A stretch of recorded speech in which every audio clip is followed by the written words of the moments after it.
Hello प्यारे बच्चों, क्या हाल चाल है आप सभी के डियर स्टूडेंट्स। नवदीप सर की फिजिक्स की क्लास में आप सभी का स्वागत है प्यारे बच्चों। तो देखिए बच्चों, अपने जो कर रहे हैं चैप्टर नंबर 17 जिसका नाम है विद्युत चुंबकीय तरंगे संचार व समकालीन भौतिकी, ठीक है ना। तो आज इसका अपने पार्ट नंबर 3 करने जा रहे हैं। जो टॉपिक है इसमें अपना ये अपने आज बहुत यानी जो अलग अलग प्रकार की विद्युत चुंबकीय तरंगे होती हैं उनके बारे में अपने पढ़ेंगे इसमें, ठीक है।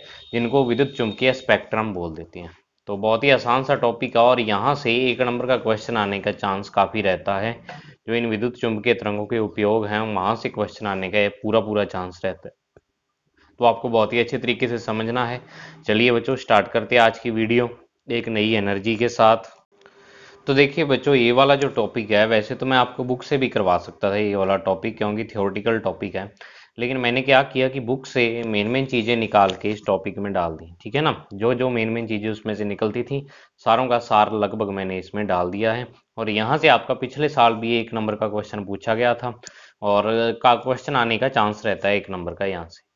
तो देखो, विद्युत चुम्बकीय स्पेक्ट्रम, सबसे पहले ये जो वर्ड है विद्युत चुम्बकीय स्पेक्ट्रम, ये इसका मतलब क्या है। तो विद्युत चुम्बकीय तरंगों को आवर्ती या तरंग दैर्ध्य, एक ही बात है, क्योंकि म्यू इज इक्वल टू सी बटा लैम्डा, दोनों ही एक दूसरे से संबंधित होती हैं, आवर्ती और तरंग दैर्ध्य। तो चाहे आवर्ती बोलो चाहे तरंग दैर्ध्य के क्रम में वर्गीकरण करना ही विद्युत चुम्बकीय स्पेक्ट्रम कहलाता है। मतलब कि अगर अपने क्या करें, विद्युत चुम्बकीय तरंगों को उनकी या तो आवर्ती के हिसाब से या तरंग दैर्ध्य के हिसाब से क्या कर दें, बांट दें, तो ये उनका बांटना ही क्या कहलाता है, विद्युत चुम्बकीय स्पेक्ट्रम कहलाता है। उत्पत्ति के आधार पर विद्युत चुम्बकीय तरंगे कई प्रकार की होती हैं। कई प्रकार की विद्युत चुम्बकीय तरंगे, उत्पत्ति मतलब जैसे वो उनको उत्पन्न कैसे किया जाता है उसके आधार पर विद्युत चुम्बकीय तरंगे कई प्रकार की होती हैं। इसके प्रकार व इनके उपयोग निम्न है। इसके प्रकार और इसके उपयोग निम्न है। आपको हर एक प्रकार दिया उसमें उसका उपयोग दिया हुआ है, ठीक है। तो अब वैसे तो क्या है कि विद्युत चुम्बकीय तरंगों में ये क्या है, आपके 7-8 प्रकार की दे रखी हैं, काफ़ी टाइप की होती हैं। तो देखो, वैसे तो कोई फिक्स बाउंड्री नहीं होती भी, जैसे मान लो ये एक प्रकार की तरंगे हैं, यहाँ तक इसकी बाउंड्री है, यहाँ दूसरे प्रकार की तरंगे स्टार्ट हो जाएंगी। हो सकता है कि मान लो ये वाली जो तरंगे हैं ये रेडियो तरंगे हैं, ठीक है। रेडियो तरंगे हैं, इसके नीचे अवरक्त तरंगे आ गई। अब ऐसे नहीं है अभी रेडियो वाली जो लाइन है इससे ऊपर अवरक्त नहीं हो सकती। उस आवर्ती की या उस तरंग दैर्ध्य की अवरक्त भी हो सकती है और रेडियो तरंग भी हो सकती है। तो मतलब कि ऐसे नहीं भी रेडियो तरंग की आवर्ती जो होगी वो अवरक्त की नहीं हो सकती है। लेकिन फर्क क्या होगा कि दोनों के उत्पादन में फर्क होगा। अवरक्त तरंगे अलग तरीके से उत्पादित होती हैं, रेडियो तरंगे अलग तरीके से, ठीक है। तो उत्पादन के आधार पर अंतर होता है। हालांकि इनकी तरंग दैर्ध्य और आवर्ती कई जगह सेम भी हो सकती है, ठीक है ना, सारी नहीं, कई जगह सेम हो सकती है। तो सबसे पहले नंबर पर आता है रेडियो तरंगे, जो कि आज के जमाने में मैं कहता हूं सबसे यानी कि महत्वपूर्ण तरंगे हैं रेडियो तरंगे। आज अगर मान लो मैं आपके साथ जुड़ा हुआ हूँ, ये भी रेडियो तरंगों के माध्यम से ही जुड़ा हुआ हूँ। जितना नेटवर्क चल रहा है, जितनी इंटरनेट का नेटवर्क है सारा, वो रेडियो तरंगों के कारण ही संभव हो पाया है, ठीक है। तो रेडियो तरंगे, तो सबसे पहले इनका उत्पादन है। इनका उत्पादन कैसे होता है कि एलसी दोलित्र से उत्पन्न त्वरित आवेशों से ये उत्पादित होती हैं। अब एलसी दोलित्र क्या होता है, एल और सी को अपने जब जोड़ते हैं, ठीक है, तो उसमें उसमें क्या होता है, आवेश त्वरित हो जाते हैं और उससे ये विद्युत चुम्बकीय तरंगे उत्पन्न होती हैं। अब कैसे होता है या और है वो कोई बात नहीं, आप क्योंकि ये जो एलसी सर्किट होता है ये अपने जनरली सभी डिवाइस में जो रेडियो तरंगों को एक्सेप्ट करती है या छोड़ती है, ग्रहण करती है छोड़ती है, जैसे मोबाइल हो गया आपका, आपका डिश टीवी वाला बॉक्स हो गया कोई भी, तो उसमें ये एलसी दोलित्र है वो लगा हुआ होता है, ठीक है। तो उससे रेडियो तरंगे उत्पन्न होती हैं। अब इनकी जो आवर्ती प्रास है, क्वेश्चन पिछली बार यहां से आया था। तो देखो, आवर्ती प्रास मतलब इनकी आवर्ती कितनी होती है, या तो आवर्ती या तरंग दैर्ध्य, दोनों के आधार पर अपने इनको बांट सकते हैं। जो ये रेडियो तरंगे इसमें आवर्ती दी है, इसके बाद वाली जितनी तरंगे उसमें इनकी तरंग दैर्ध्य दी हुई है, ठीक है। तो मैं तो आपको बुक के हिसाब से करवा रहा हूं, वैसे इसका विस्तार बहुत ज्यादा हो सकता है, जितना विस्तार करो रेडियो तरंगों का उतना ही कम है। तो वैसे जो इनकी सामान्य आवृत्ति होती है ये 50 किलो हर्ट्ज से 1000 मेगा हर्ट्ज तक होती है। किलो का मतलब यहाँ पे 10 की पावर 3 है, हर्ट्ज आवृत्ति का मात्रक होता है, और मेगा का मतलब यहाँ पर 10 की पावर 6 है। यानी इतनी आवृत्ति की ये क्या होती हैं, तरंगे होती हैं। अब इसमें भी अलग अलग प्रकार हैं। देखो, जो एएम तरंगे हैं, ठीक है, आयाम मोडुलित तरंगे जिनको बोल देते हैं एएम, ये 530 किलोहर्ट्ज से 1710 किलोहर्ट्ज तक इनकी क्या होती है, रेंज होती है। एफएम तरंगे होती है फ्रिक्वेंसी मॉड्यूलेटेड, आवर्ती मॉड्यूलित तरंगे, ठीक है। ये जो एफएम रेडियो आप सुनते हो वही है। एएम ये वाला जो दूसरा रेडियो आप सिंपल रेडियो सुनते हो, ये एफएम रेडियो जो स्पेशल आपके रेडियो बड़े शहरों में चलता है, ठीक है। तो उसकी जो आवृत्ति होती है एफएम रेडियो वाली तरंगों की 88 मेगाहर्ट्ज से 108 मेगाहर्ट्ज तक होती है, ठीक है। इसी कारण क्या होता है, इनकी आवृत्ति होने ज़्यादा होने के कारण, देखो ऊपर वाली किलो हर्ट्ज में थी, 10⁻³ में थी, ये मेगा हर्ट्ज में। आवृत्ति ज़्यादा होने के कारण तरंग दैर्ध्य इनकी कम होती है और ये सीमित एरिया तक ही क्या होती हैं, फैली रहती हैं। इस कारण जो एफएम रेडियो वो सीमित एरिया में ही चलता है। उसके बाद जो टेलीविजन तरंगे हैं, ये फिर से 54 मेगाहर्ट्ज से 890 मेगाहर्ट्ज तक क्या होती है, इनकी आवृत्ति होती है, ठीक है ना। अब जितने टेलीविजन के चैनल हैं, वो क्या होता है कि जैसे मान लो आप कोई भी चैनल देख रहे हो, सब देख रहे हो, स्टार गोल्ड देख रहे हो, डिस्कवरी देख रहे हो, तो हर एक चैनल की अपनी क्या होती है, विद्युत चुम्बकीय तरंग वो छोड़ते हैं, उनकी रेंज होती है, ठीक है। मान लो डिस्कवरी वाले इतने मेगाहर्ट्ज छोड़ेंगे, दूसरे इतने मेगाहर्ट्ज छोड़ेंगे, दो तरंगे एक दूसरे से कभी मिक्स नहीं होती। और जो अपना रिसीवर होता है उसमें रेंज फिक्स की हुई होती है, भी इतने हर्ट्ज से लेके इतने हर्ट्ज की तरंगों को ये खींच सकता है, तो उनको ही वो खींचता और वो चैनल अपने पास चलते हैं, ठीक है। तो टेलीविजन तरंगों की ये आवृत्ति होती है। फिर आती है अति उच्च आवृत्ति तरंगे, ठीक है, इनको यूएचएफ भी बोल देते हैं। यूएचएफ, ये क्वेश्चन आया था पिछली बार कि सेलुलर फोन है जो या मोबाइल जो कम्युनिकेशन है उसमें कौन सी तरंगे यूज होती हैं, UHF, ultra high frequency waves होती हैं, जो अति उच्च आवृत्ति की तरंगे, ठीक है। सेलुलर फोन जो आप मोबाइल फोन लेते हो, ये 840 मेगाहर्ट्ज से 935 मेगाहर्ट्ज तक यूज होती है। देखो वैसे इनकी आवृत्ति की रेंज थोड़ी बहुत आगे पीछे हो सकती है, मैं आपकी बुक के अकॉर्डिंग इनकी आवृत्ति की रेंज आपको बता रहा हूँ। अब जितनी कंपनियां होंगी, मान लो वो वोडाफोन है, एयरटेल है, जियो है, कोई भी है, वो क्या है अपनी जो तरंगे छोड़ेंगी वो इस रेंज में ही छोड़ेंगी, क्योंकि जो अपना फोन है वो इस रेंज की तरंगों को ही कैच करता है। और अलग अलग कंपनी को ये तरंगों की लिमिट दी होती है, उसको बैंड बोल देते हैं, ठीक है ना। उनको बैंड बोलते हैं। बैंड मतलब रेंज होती है। भी मान लो एयरटेल वालों को कह दिए भी आप 840 मेगाहर्ट्ज से 880 मेगाहर्ट्ज, वैसे इसके बीच ही आप तरंगे छोड़ सकते हो, ठीक है। फिर उसके बाद जियो वालों को बांट देंगे भी 880 से लेके इतने तक। तभी क्या होता है कि जो अपने मान लो कि अपने पास एयरटेल की सिम है, तो वो एयरटेल का टावर ही कैच करता है, वोडाफोन का नहीं करती भी एयरटेल वाली। कारण उसका ये होता है कि वोडाफोन वाली अलग तरंगों को कैच करती है, एयरटेल वाला अलग तरंगों को कैच करता है, ठीक है। तो इस कारण क्या होता है, हर एक जो कंपनी है उसको तरंगों का रेंज बांटी हुई होती है उनके पास। तो इस कारण क्या है, ये सरकार बांटती है भी आप इतनी तरंगों को ही, जो अपने ट्राई है ना नेटवर्क, जिसको अपने telecom regulatory authority of India बोल देते हैं, वो क्या है, ये चीज़ों को मैनेज करती है, ठीक है। तो वो बात की बातें हैं, ये काफ़ी इंटरेस्टिंग चीज़ है। अब इनका उपयोग, उपयोग तो सबसे पता ही है आपको, रेडियो, टेलीविजन, मोबाइल आदि संचार प्रणाली जितनी भी आजकल चल रही है वो सारी रेडियो तरंगों के भरोसे ही चल रही है।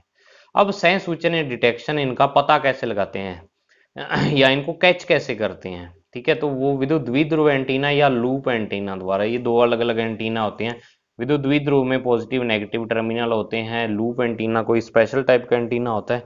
तो एंटीना के द्वारा ये कैच होती है। जैसे मान लो आपकी डिश है, तो डिश के आगे कैमरा सा लगा होता है ना ऐसे, जिसको कैमरा बोल देते हैं, वो एक तरह का एंटीना ही होता है जो कि तरंगों को क्या करता है, विद्युत चुम्बकीय तरंगों या रेडियो तरंगों को कैच करता है। इसी तरीके से आपके मोबाइल में भी एंटीना लगा होता है, अगर वो एंटीना खराब हो जाए तो मोबाइल में नेटवर्क नहीं आता, ठीक है। तो एंटीना के द्वारा इनको कैच किया जाता है, सह सूचन किया जाता है। समझ आई बात। तो काफी इंटरेस्टिंग थी ये चीज। बहुत ही इंटरेस्टिंग टॉपिक है अगर अपने इसको डिटेल में पढ़े तो, ठीक है ना। कभी मिला वक्त तो डिटेल में इसको पढ़ेंगे। सूक्ष्म तरंगे, माइक्रोवेव्स। माइक्रोवेव्स क्या होती हैं, देखो माइक्रोवेव, आपने ओवन आपके दिमाग में आ रहा होगा इनको नाम सुन के, माइक्रोवेव ओवन, तो वो वाली तरंगे ही हैं। तो इनका उत्पादन कैसे होता है, इलेक्ट्रॉनिक युक्तियां, क्लिस्ट्रॉन, मैग्नेट्रॉन और गन डायोड, ये कुछ क्या होती है, इलेक्ट्रॉनिक युक्तियां होती हैं जो इलेक्ट्रॉनिक्स पर बेस्ड होती हैं। क्लिस्ट्रॉन, मैग्नेट्रॉन, गन डायोड, ये सारी बीएससी में आती हैं। इनकी स्ट्रक्चर कैसे होती है, कैसे वर्किंग, वहां पर आता है सब कुछ ही, ठीक है। तो उनसे इनको उत्पादित किया जाता है। अब इनकी तरंग दैर्ध्य प्रास, अब यहाँ पर तरंग दैर्ध्य प्रास आ गई, ऊपर थी आवर्ती की प्रास, ठीक है। तरंग दैर्ध्य मतलब इनकी कितनी होती है, तो जो इनकी तरंग दैर्ध्य होती है वो 0.001 मीटर से लेके 0.1 मीटर, यानी 10⁻³ मीटर से 10⁻⁻1 मीटर, ये इनकी तरंग दैर्ध्य प्रास होती है। इनकी तरंग दैर्ध्य इनके बीच में होगी। अब इनका उपयोग है रडार प्रणाली में, चाल मापन गनों में, ठीक है, जो स्पीड को मापते हैं, ठीक है, जो अपने सेंसर लगे होते हैं ना, स्पीडोमीटर, मान लो साधन इतनी स्पीड से आ रहा है, उसमें भी इनका यूज होता है। रडार प्रणाली जो कि वायुयानों को कंट्रोल करने के लिए, और अब तो यानी आपने खबरों में भी पढ़ा होगा, इजराइल और फिलिस्तीन के बीच युद्ध चल रहा है, तो वहां पर उनके आयरन डोम टेक्नोलॉजी है इजराइल के पास, जो कि रॉकेट का पता लगा लेती है, वो भी रडार प्रणाली पर बेस्ड है, ठीक है। तो वो इन तरंगों के सहारे ही चलती है। फिर माइक्रोवेव ओवन में खाना पकाने हेतु, ये सबसे यानी मेन उपयोग है माइक्रोवेव ओवन, इसी पर आधारित होता है, जिसमें तरंगों के माध्यम से खाना पकता है। अब माइक्रोवेव ओवन में क्या होता है कि जनरली कोई भी अगर मान लो आपके पास तरंग आप किसी भी चीज पर डालते हो, तो क्या होना चाहिए कि ये कोई मान लो ये कोई वस्तु आपके पास, उस पर विद्युत चुम्बकीय तरंग डाल रहे हो। अब ये वस्तु इस विद्युत चुम्बकीय तरंग को ग्रहण करेगी या ना करेगी, ये इस चीज पर डिपेंड करता है कि जो इसके अणु हैं, परमाणु हैं, उनके बीच की दूरियां कितनी हैं, ठीक है। अगर तो मान लो आपकी तरंग दैर्ध्य भी 10⁻³ और इसके मान लो दो अणुओं के बीच की दूरी भी 10⁻³ मीटर है, तो ये इसको ग्रहण कर लेगी, नहीं तो नहीं करेगी, ठीक है। ऐसे नहीं भी हर एक चीज पर आपने तरंग डाल दी वो उसको ग्रहण कर ली, वो भी एक कंडीशन होती है। तो अब माइक्रोवेव ओवन में जनरली क्या होता है कि जो ये तरंग दैर्ध्य प्रास है 0.001 मीटर से लेके 0.1 मीटर, तो जो अपने खाना पकाते हैं उसमें, तो वो खाने में क्या होता है, पानी भी होता है या और उसके जो मान लो अणु परमाणु, तो उनकी उनके दो क्रमागत कणों के बीच की दूरी भी लगभग इतनी होती है, तभी वो क्या होते हैं कि वो इन जो तरंगों को एक्सेप्ट कर लेते हैं, मतलब ग्रहण कर लेते हैं, और उससे खाना पक जाता है, ठीक है ना। और माइक्रोवेव ओवन में अपने चीनी मिट्टी के बर्तन काम में लेते हैं, क्योंकि ये सूक्ष्म तरंगों का अवशोषण कर गर्म नहीं होते हैं। माइक्रोवेव ओवन में आप स्टील का बर्तन नहीं यूज करते, उसके लिए स्पेशल या तो बर्तन आते हैं, ठीक है, कांच टाइप के होते हैं, या चीनी मिट्टी के बर्तन भी काम में लिए जाते हैं कई बार। वैसे मैंने तो एक दो बार ही देखा है माइक्रोवेव ओवन, ज्यादा बार नहीं देखा। उसमें स्पेशल मैंने देखा था, कांच टाइप का कुछ होता है, वो कांच नहीं होता वैसे, और किसी धातु का और किसी चीज का वो बना हुआ बर्तन होता है। आप में से किसी के घर में माइक्रोवेव ओवन हो तो उसको पता होगा। तो वो बर्तन काम में लेते हैं। अब कारण उसका ये होता है कि वो जो बर्तन होते हैं वो उन सूक्ष्म तरंगें जो माइक्रोवेव्स आती हैं उनको वो ग्रहण नहीं करते, मतलब खुद ठंडे रहते हैं वो बर्तन, ठीक है। उसके अंदर खाना जो रखता है वो तरंगों को ग्रहण कर लेता है, वो पक जाता है। तो अगर अपने स्टील के बर्तन यूज कर ले तो वो स्टील क्या होता है, वो भी सूक्ष्म तरंगों को ग्रहण कर लेगा स्टील जो होगा, और गर्म हो जाएगा, और तभी कहते हैं कि स्टील के बर्तन उसमें नहीं यूज करते, नहीं तो वो फट जाता है, वो शॉर्ट सर्किट हो सकता है उसके अंदर, ठीक है। तो इस कारण आपको यहाँ से ये क्वेश्चन आ सकता है कि माइक्रोवेव ओवन में स्पेशल या चीनी मिट्टी के बर्तन ही काम में क्यों लेते हैं। तो चीनी मिट्टी के बर्तन क्या है, ये सूक्ष्म तरंगों को अवशोषण कर गर्म नहीं होती हैं, ठीक है। फिर उसके बाद तीसरे नंबर पर आता है अवरक्त तरंगे, इंफ्रारेड वेव्स। अब अवरक्त तरंगे, इनका उत्पादन जो होता है गर्म वस्तुओं के अणुओं द्वारा है। जो कोई भी गर्म वस्तु है वो अवरक्त तरंगों का उत्सर्जन कर सकती है, ठीक है। अब इनकी तरंग दैर्ध्य प्रास जो होती है 700 नैनोमीटर से 1 मीटर तक होती है, मतलब कि कम से कम 700 नैनोमीटर और ज्यादा से ज्यादा 1 मीटर जो इनकी तरंग दैर्ध्य होगी वो होगी। इसका उपयोग क्या है, उपयोग काय चिकित्सा फिजियोथेरेपी में।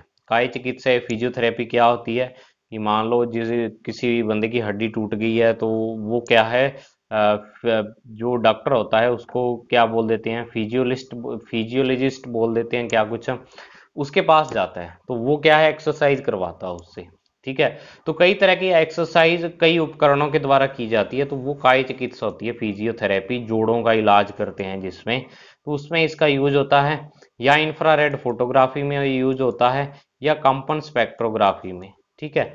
और सबसे जो मेन यूज है वो टीवी आदि के रिमोट कंट्रोल में इसका स्पेशली यूज होता है, ठीक है। अवरक्त तरंगे, इंफ्रारेड वेव्स, अगर आप इनको आपको ये वाली तरंगे देखनी हो तो आप क्या कर सकते हो कि मोबाइल का कैमरा ऑन करके और सामने आप क्या करो, रिमोट का बटन दबाओ। रिमोट के ऊपर जो लाइट लगी होती है ना, एक एलईडी होती है लाइट, तो उसमें से अगर आप सीधा बटन दबाते हो तो आपको कुछ नहीं दिखता, क्योंकि अवरक्त तरंगों को डायरेक्ट आप नहीं देख सकते। तो मोबाइल का कैमरा उनको कैच कर लेता है। तो आप क्या करो, रिमोट के ऊपर जो लाइट लगी होती है जहाँ से वो क्या है तरंगे छोड़ता है। तो आप बटन दबाओ और ऊपर मोबाइल रखो, आपको जलता हुआ दिखेगा। ठीक है, तो वो अवरक्त तरंगे होती हैं। आजकल तो ब्लूटूथ या वाईफाई वाले रिमोट आ गए, उसमें अवरक्त तरंगे नहीं काम आती, उसमें रेडियो तरंगे ही काम आती हैं। ठीक है, लेकिन जो पुराने टीवी के रिमोट थे या और उसमें अवरक्त तरंगे आती है जिसमें सेल डलते हैं। ठीक है, तो अब नेक्स्ट है दृश्य प्रकाश, विजिबल लाइट। अब आप में से कई बच्चे सोच रहे होंगे कि सर इसमें से पूछेगा क्या। पूछेगा तरंग दैर्ध्य प्रास पूछ रहे हैं कि बहुत ही कम चांस है, नहीं पूछी जाती पतंग दैर्ध्य। या तो इनका उत्पादन पूछा जा सकता है कैसे होता है, या इनका उपयोग। ज्यादा मेन जो चीज है 90% क्वेश्चन उपयोग से आने का चांस है। ठीक है, विजिबल लाइट, दृश्य प्रकाश। दृश्य प्रकाश क्या होता है, जो अपने लाइट देखते हैं। ठीक है, जो अपने यानी खुली आंखों से देख सकते हैं जिस प्रकाश को। इनका उत्पादन कैसे होता है विजिबल लाइट का, गर्म वस्तु जैसे प्रकाश बल्ब तंतुओं से उत्सर्जित होता है। ठीक है, कि कोई भी गर्म वस्तु है, अगर उसको बहुत ज्यादा गर्म कर दे तो वो प्रकाश का उत्सर्जन करने लग जाती है। जैसे मान लो लोहा है, लोहे को आप गर्म करते चलो करते चलो करते चलो, वो क्या है लाइट छोड़ने लग जाता है। ठीक है, अगर उसको आप अंधेरे कमरे में लेके जाते हो आपको चमकता हुआ दिखता है, मतलब किसी वस्तु को बहुत ज्यादा गर्म करने पर। ठीक है, इसका इसका क्या होता है उत्पादन होता है। जैसे सूर्य है वो बहुत ज्यादा गर्म है तो वो प्रकाश तरंगों, वैसे तो उससे बहुत तरंगे निकलती हैं लेकिन मेन प्रकाश तरंगे तो निकलती हैं। अब इनकी तरंग दैर्ध्य प्रकाश, ये इसकी इंपॉर्टेंट है तरंग दैर्ध्य प्रकाश दृश्य प्रकाश की। ठीक है, मोस्ट इंपॉर्टेंट है। 380 नैनोमीटर से 780 नैनोमीटर, या आप कह सकते हो 3800 एंगस्ट्रॉम से 7800 एंगस्ट्रॉम, क्योंकि नैनो का मतलब होता है 10⁻⁻⁹। ठीक है, तो इसको जब मैं 3800 बना दूंगा ये 10⁻−10 हो जाएगा, और 10⁻−10 को एंगस्ट्रॉम बोलते हैं। तो 3800 एंगस्ट्रॉम से 7800 एंगस्ट्रॉम तक इसकी तरंग दैर्ध्य प्रकाश होती है। 3800 एंगस्ट्रॉम का जो प्रकाश होता है उसका बैंगनी रंग होता है, और 7800 वाले का लाल रंग होता है, क्योंकि लाल रंग की तरंग दैर्ध्य ज्यादा होती है। ठीक है, और मानव नेत्र की जो संवेदनशीलता है वो सबसे ज्यादा पीले रंग के लिए होती है, 5500 एंगस्ट्रॉम। इसी कारण जो अपने को धूप है उसका रंग पीला दिखाई देता है, क्योंकि धूप में, वैसे धूप के प्रकाश में तो सातों रंग होते हैं। ठीक है, 7 रंग होते हैं इसमें विब और, लेकिन इसमें अपने को ज्यादा इफेक्ट पीले का देखने को इस कारण मिलता है क्योंकि अपनी आंखें कैच पीले को ज्यादा करती हैं। ठीक है, इनकी सेंसिटिविटी, संवेदनशीलता वो पीले रंग के लिए ज्यादा होती है। अब नेक्स्ट है इसका उपयोग। तो उपयोग तो हर एक सबसे पहला उपयोग तो यही है कि वस्तुओं को देखने के काम अपने प्रकाश की सहायता से देखते हैं। जीवन के अनेक क्षेत्रों में वस्तुओं को देखने हेतु या प्रकाशित उपकरणों में प्रकाश का उपयोग कहाँ नहीं होता, जीवन के हर एरिया में होता है। प्रकाश के बिना आप कल्पना ही नहीं कर सकते किसी काम को करने की। ठीक है ना। अब उसके बाद जो किरणें आती हैं वो आती है पराबैंगनी प्रकाश, अल्ट्रा वायलेट रेस। तो अल्ट्रा वायलेट लाइट, इसका उत्पादन, मुख्य उत्पादक इसका सूर्य है। ठीक है ना, सूरज से आती हैं ये वाली किरणें, और इनकी तरंग दैर्ध्य प्रकाश है वो 1 नैनोमीटर से 380, यानी 10 एंगस्ट्रॉम से 3800 एंगस्ट्रॉम तक होता है। ठीक है, इनकी जो कलर होता है वो लगभग बैंगनी कलर सा होता है, और इनकी तरंग दैर्ध्य तो कम होगी, आप देखो कम होगी ना ऊपर वाले से, लेकिन इनकी ऊर्जा ज्यादा हो जाएगी, क्योंकि E इज इक्वल टू आपके पास क्या होता है, hc/लैम्डा होता है। तो लैम्डा जब कम है तो E का मान ऑटोमेटिक से ज्यादा, मतलब इनकी ऊर्जा ज्यादा होती है, तरंग दैर्ध्य कम होती है। तो इस कारण उच्च ऊर्जा की ये किरणें होती हैं। अब इनका उपयोग क्या है, जल शोधनों में, जीवाणुओं को मारने में। यानी कि जो मान लो बड़े बड़े फिल्टर हैं जहां से पानी आता है साफ होके, तो वहां पर जल शोधन यंत्र यानी जो फिल्टर हैं बड़े बड़े, वहां पर जीवाणुओं को मारने में। फिर नेत्र शल्यता में काम आने वाली लसिक प्रणाली में। अब एक लसिक प्रणाली होती है, अगर मान लो कोई आंखों का डॉक्टर है उसके पास लिखा भी होता है ये लसिक प्रणाली। ठीक है, ये लेजर लेजर जो लाइट होती है उसके द्वारा आंख का ऑपरेशन, लेजर आई सर्जरी इसको बोल देते हैं वैसे। ठीक है, लसिक तो किसी और भाषा का शब्द है ये, वैसे इसको सिंपली क्या बोलते थे, लेजर आई सर्जरी। लेजर के द्वारा आंख का इलाज करना। नेत्र शल्यता, शल्यता मतलब आंख का ऑपरेशन करना लेजर लाइट के द्वारा। उसमें क्या होती है, ये अल्ट्रा वायलेट किरणें या पराबैंगनी किरणें यूज होती हैं। अब ये किरणें ओजोन परत को नुकसान पहुंचाती हैं, और आपको पता है कि जो अपने वातावरण के चारों ओर क्या है, ओजोन परत है O3, जिसको ओजोन बोल देते हैं। तो वो क्या है, सूर्य से आने वाली पराबैंगनी किरणों को रोकता है, और जो अपने क्लोरोफ्लोरोकार्बन वो इस ओजोन परत को नुकसान पहुंचाती है। क्लोरोफ्लोरोकार्बन यानी जो अपने एसी वगैरह में या फ्रिज वगैरह में जो गैस यूज होती है वो क्लोरोफ्लोरोकार्बन होती है, उससे ओजोन परत को नुकसान पहुंचता है। ठीक है। और ओजोन परत को नुकसान पहुंचने से उसके अंदर कुछ बहुत बड़े बड़े छेद हो गए हैं, जिससे क्या हो जाता है कि सूर्य से आने वाली पराबैंगनी किरणें सीधी पृथ्वी पर आ जाती हैं, और जो कि मनुष्य के लिए खतरनाक है। समझ आई बात। फिर उसके बाद आता है एक्स रेज, एक्स किरणें। अब एक्स किरणों का उत्पादन कैसे होता है? उच्च ऊर्जा के इलेक्ट्रॉन पुंज की धातु पर बौछार करके। भी एक धातु की प्लेट पर अपने उच्च ऊर्जा के इलेक्ट्रॉन जब डालते हैं तो क्या होता है, उस धातु से अपने को एक्स किरणें मिलती हैं। ठीक है, एक्सरे मशीन होती है, उसमें यही जो सिद्धांत है ये काम करता है। अब इनकी जो तरंग दैर्ध्य प्रास होती है वो 1 नैनोमीटर से 10⁻³ माइनस 3 नैनोमीटर, यानी 10 एंगस्ट्रॉम से 10⁻⁻² एंगस्ट्रॉम तक इसकी रेंज होती है। ठीक है, एक्स किरणों की। तो एक्स किरणें एक तो एक्सरे में काम आती हैं, बाकी कुछ प्रकार के कैंसर ऊतकों को नष्ट करने में, ये ऊतकों को नष्ट करती हैं एक्स किरणें जो होती हैं।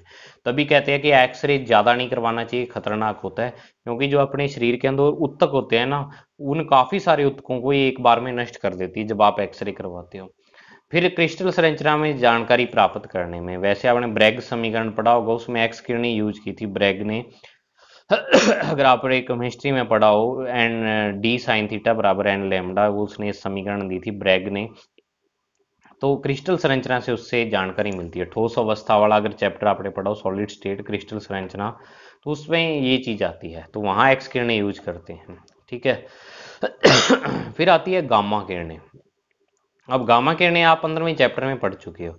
सबसे पहले इनकी उत्पत्ति अल्फा या बीटा क्षय के बाद जब उत्तेजित नाभिक मूल अवस्था में लौटता है तो ये गामा किरणों का उत्सर्जन करता है।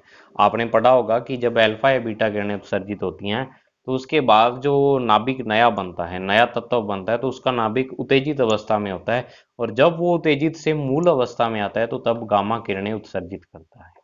ठीक है। इनकी तरंग दैर्ध्य प्रास 10⁻⁻10 मीटर से 10⁻⁻14 मीटर, यानी 1 एंगस्ट्रॉम से 10⁻⁻4 एंगस्ट्रॉम तक होती है। और लंबे समय तक गामा किरणों के संपर्क में रहने से शरीर में कैंसर उत्पन्न हो जाता है। ठीक है, जो मैरी क्यूरी थी उनको भी क्या हुआ था, कैंसर ही हुआ था, क्योंकि गामा किरणें से लगातार अगर वो शरीर के टच में रहें तो कैंसर उत्पन्न हो जाता है। और कैंसर के इलाज में भी इसका यूज होता है, इसी से कैंसर बन जाता है अगर ज्यादा यूज लोगे इसका। और वैसे जो कीमोथेरेपी वगैरह अगर आपने नाम सुना हो कीमोथेरेपी का, उसमें यही किरणें यूज करते हैं कि जो कैंसर की गांठ होती है उसको नष्ट करने में। ठीक है। हालांकि वो बहुत ही खतरनाक होती है शरीर के लिए, उसके बाद आदमी आप ऐसे मानो अधमरा हो जाता है, लेकिन कैंसर के इलाज में इनका यूज किया जाता है। ठीक है। तो ये गामा किरणों का यूज है। तो इतनी प्रकार की किरणें हैं। वैसे कॉस्मिक किरणें और कॉस्मिक जो अंतरिक्ष में पाई जाती हैं तो वो किरणें भी होती है, लेकिन वो आपके नहीं है, आपके 7 तरह की यहाँ पर किरणें दी हुई हैं। इसमें मेन मेन आप क्या करो, जैसे एक्स किरणें और पराबैंगनियां और जो दृश्य है, मेन ये है, इनकी तरंग दैर्ध्य आप याद रखो, बाकी यूज आप सारों के याद रखो भी क्या क्या यूज होते हैं इनके। ठीक है। और मेन जो यहाँ से है, रेडियो तरंगों से क्वेश्चन आता होता है कि एफएम वाली तरंगें उनकी आवृत्ति क्या होती है, या सेलुलर फोन में पिछली बार आई गया सेलुलर फोन वाला, तो वो तो आपको याद करने की अब जरूरत नहीं है टेलीविजन में। तो इस प्रकार से आप क्या कर सकते हो, इनको याद कर सकते हो। तो ये टॉपिक बहुत सारे बच्चे इग्नोर करते हैं और यहाँ पर मात खा जाते हैं, वो 1 नंबर में उनका सपना टूट जाता है 100/100 नंबर लाने का। तो इसी कारण मैं कहता हूँ किसी टॉपिक को छोटा मत समझो, हर एक टॉपिक से आपको नॉलेज मिलता है तो उसको नॉलेजेबल समझो, उसको उससे नॉलेज लो। तो आज की वीडियो में बच्चों इतना ही, अब मिलते हैं अपने नेक्स्ट टॉपिक में। तब तक के लिए thank you, have a nice day प्यारे बच्चों।